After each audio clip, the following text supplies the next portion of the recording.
I've been very selective about products that I endorse and about the communication that goes out regarding my endorsements, because I feel that as I'm fortunate enough to be in a position of influence, what I say, what I do, the way that I conduct myself is at some level going to be influential to people. It is going to speak to people, and it is going to tell them what I think is acceptable and what is not. Exactly. So I'm particular about where I lend my support. Yeah, definitely. Okay. Okay, so I know I've asked you this again, and I'm going to ask you again. How do you sustain this image? Like, I get that you would do endorsements that you feel good about, you'll do films that you feel good about, but how do you sustain it so then your audience, grows with you, and you may just get a younger audience or an older audience on the way, which is a bonus, but how do you sustain that? A major part of what we do cannot really be explained. You can't follow a roadmap. So much of it comes from the gut. It's about reading a script and seeing, does this make me feel anything? Does it make me laugh? Does it make me cry? Does it make me feel anything? So it's something that you can't learn, you can't teach, and you can't really explain it to anyone. I think it's served me pretty well so far in terms of what I've chosen to do and in terms of what I've chosen not to do.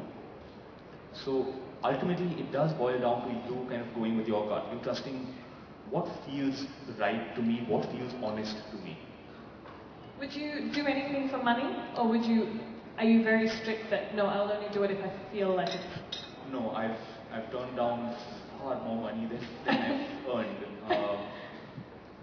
I'm fortunate that I'm in a position where I don't have financial worries. I'm financially secure, and right now I think I have the greatest freedom that anyone could ever ask for, which is that I can choose to work for pleasure. Fantastic. I can choose to work on things that make me happy, on things that satisfy me. I don't have to worry about where my paycheck is coming from. I'm comfortable. That's a great place to be. Congratulations. Okay, so do you think it's harder to sustain yourself now than it was 5 to 10 years ago? Which is a big question. Because, actors obviously back then were different, and like a Salman and an Amir and a Shah Rukh, all of them, do you think it was harder for them to sustain themselves as it is now? No. Or even 20 years ago? No, it is much harder today, because we are competing on so many levels today. We're competing with so many forms of media, and as public figures today, we are under so much scrutiny. Every single step, every single thing that you do is going to be analyzed and reanalyzed time and time again, and anything that you do instantly is going to reach out across the world. Yeah. 20 years ago, when these guys were making their name, there was a handful of journalists who covered film. It would, any film-related news would come out every couple of weeks. Yeah. Right now, we're simply inundated with industry news, with what is this actor doing, who is sleeping with who, did someone get Botox? So in all of that, and you have to remember very often that you're dealing with people who are very young. I was 24 years old when I started working. And suddenly you've got this 24, 25-year-old kid who is subjected to intense media scrutiny. Production houses, directors, producers are lining up, and they're going to drop 40 crores, 50 crores, 60 crores on what I want to do. Do you know a 25-year-old that you would trust with 50 crores? I've been trusted with that kind of money. I can read a script and I say, I want to do this, and people will line up and drop the money on it, no questions asked. That is massive responsibility. That is very, very scary. And if you take a misstep, one misstep, you're crucified. What do you know? You're 25 years old. Yeah. So I'm saying, as we are today, we are not forgiven mistakes. Yeah. If you go back 20, 30 years and you look at a lot of the films that the other guys have done, I'm talking about 20, 30 films which are terrible and are just utterly forgotten about and washed away. Yeah. Today, we are not forgiven mistakes. And I think actors then also can have a certain style and to just fake it throughout and just be this person, But now today, you have... You cannot mess up. You You can't have a wrong film, you cannot say the wrong thing, you cannot look the wrong way. The day you come out and you got sweat stains in your armpits, They're going to put it in a magazine, they're going to circle it, they're going to have an arrow pointing to it and saying, he's sweating, because for God's sake, why would you sweat? You're a human being, that's not allowed. And what's the weirdest thing that's ever been written about you? Under scrutiny, like... I've been strangely fortunate. Really? Yeah. But media, we're gonna have to work this out. Why is he being so fortunate? What's going on? Can you see a sweat stain? Doing okay so far. Yeah. It's also really cold in here. Yeah. Am I the only one? Yeah, no, I agree. Yeah. So nothing weird? No, somehow I've always managed to keep things on an even keel. I've managed to maintain good relationships with journalists, with publications. It's been pretty smooth for me. Okay. Well, what's the weirdest thing you've ever read about anybody, for that matter? You just open the paper one morning and you're like, are you serious? Why would they write that? My favorite generally revolves around the speculation of who's had what surgery. Really, do we care? I don't. You'll be surprised how many people at home really care. I know, I mean, okay, fine. So someone got surgery done. I don't care. Yeah. I really don't. Like, to each to their own, man. Yeah. You look good, you look bad, whatever, it's your problem.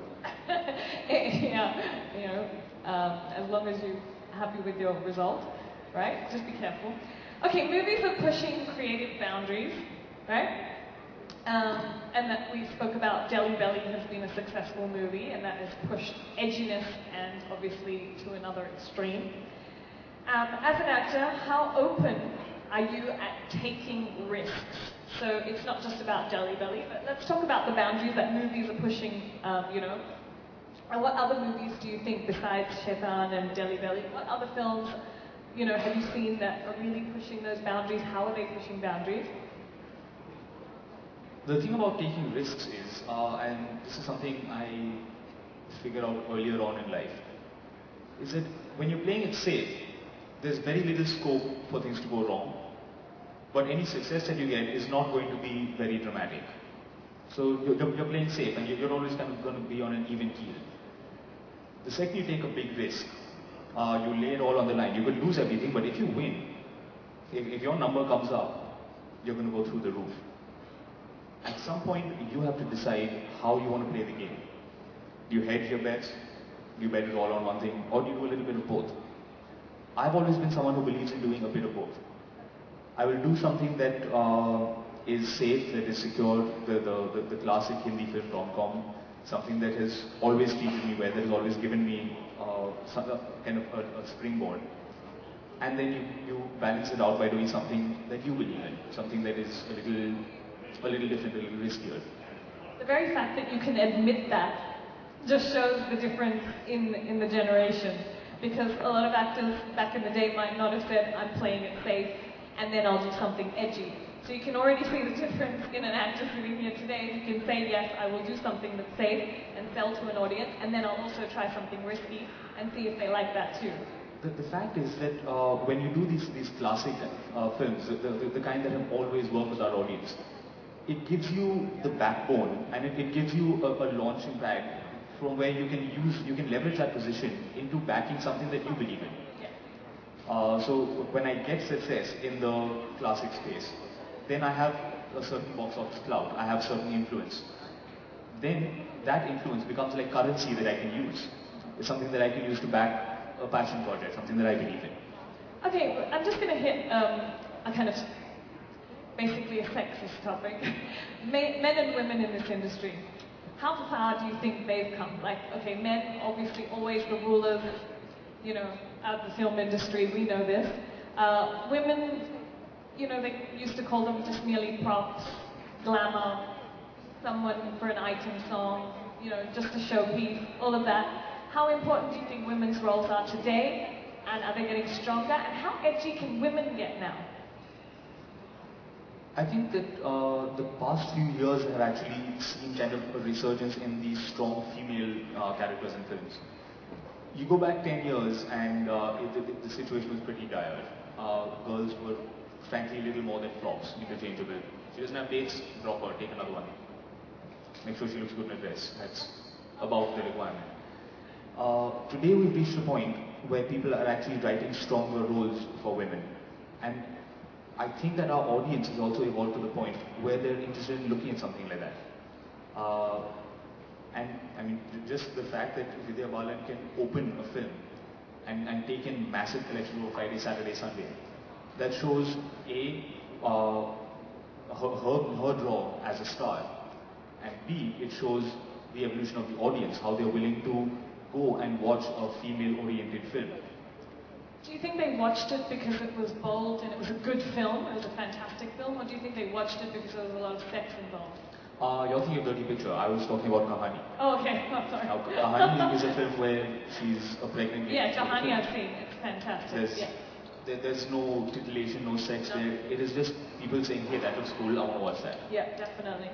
So I think right now is actually a very, very good time. The last 3 or 4 years have been particularly good. Okay. I've seen a lot of very strong female performances. Ek Mehre, my last film, for example, Kareena, very, very strong, what you could call a more, a meteor role than my